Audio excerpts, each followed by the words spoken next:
सरकारने ठरवलं तर कालांतराने ते होणारच आहे, त्याच्यामध्ये काही दुमत असण्याचं कारण नाही. 1500ची स्कीम ही राज्याला कुठंतरी आर्थिक व्यवस्थेला खपाट्याला नेणारी आहे.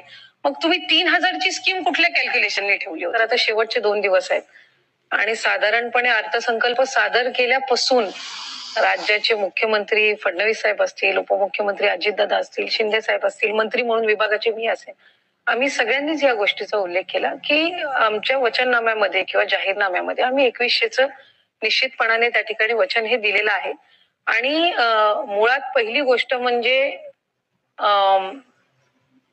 ही योजना यशस्वीरित्या राबवणं हे प्रथम तर प्राधान्य विभाग किंवा सरकार म्हणून आम्ही ठेवलं.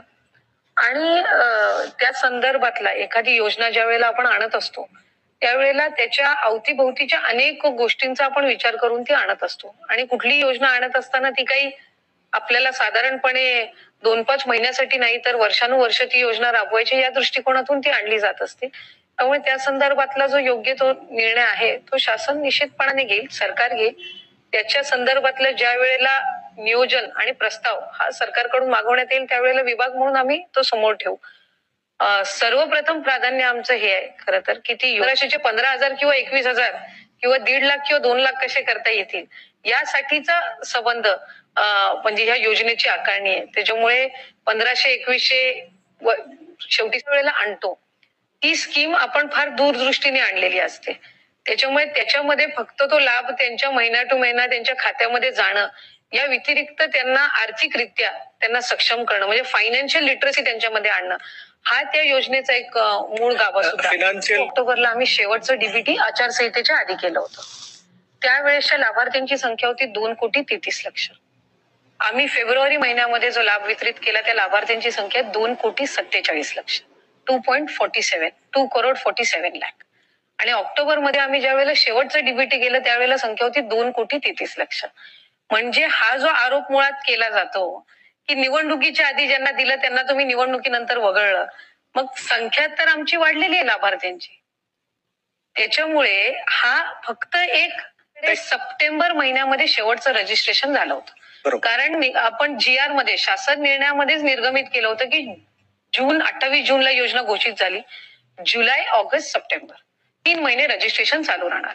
ज्या वेळेला सप्टेंबर महिन्यामध्ये जसं रजिस्ट्रेशन होत गेलं त्यावेळेला टोटल रजिस्ट्रेशन होतं 2,63,00,000. हे कधी होतं? सप्टेंबर महिन्यामध्ये ज्या वेळेला रजिस्ट्रेशन संपलं, ऑक्टोबरमध्ये आचारसंहिता लागण्याच्या आधी हे रजिस्ट्रेशन होतं. स्क्रुटिनीची प्रोसिजर ही जुलै महिन्यापासूनच सुरू झाली होती. जुलै महिन्यामध्ये साधारणपणे आम्हाला 1,15,00,000 का 1,20,00,000 रजिस्ट्रेशन झालं होतं. त्याच्यातनं आम्ही ऑगस्ट महिन्यामध्ये लाभाचं वितरण केलं पहिलं रक्षाबंधनच्या आधी ते 1,07,00,000 होतं. त्याच्या सप्टेंबरमध्ये रजिस्ट्रेशनची मुदत संपलेली होती. स्क्रुटिनी ही प्रोसिजर त्यावेळेस पासूनच सुरू होती. आताही मी आपल्यालाही विचारेन की आम्ही शासन निर्णय जो निर्गमित केलेला आहे शेवटचा निवडणुकीच्या आधीच निर्गमित केलेला आहे त्याच्यानंतर एकही निकष जे ओरिजिनल शासन निर्णयामध्ये आहेत शेवटच्या त्याच्यातला एकही निकष हा बदलण्यात आलेला नाहीये. जर निकष बदलण्यात आला असता तर ही संख्या किती प्रमाणामध्ये पैसे काढून घेतलेले आहेत. आताही एकाही महिलेचे पैसे होता की ज्या महिला आम्हीही ज्या वेळेला स्टेटमेंट देतो अर्जदारांनी किंवा एखाद्या लाभार्थींनी एका आधार कार्डवर 10 अकाउंटची नावं टाकून जर त्यांनी लाभाचा एक केला असेल तर त्याची स्क्रुटिनी आणि ही निवडणुकीनंतर नाही केलेली आहे. ऑगस्ट महिन्यामध्ये पण अशा केसेस झालेल्या आहेत. आपल्याही पोर्टल किंवा न्यूज चॅनल्सवर त्याच्या आलेल्या आहेत.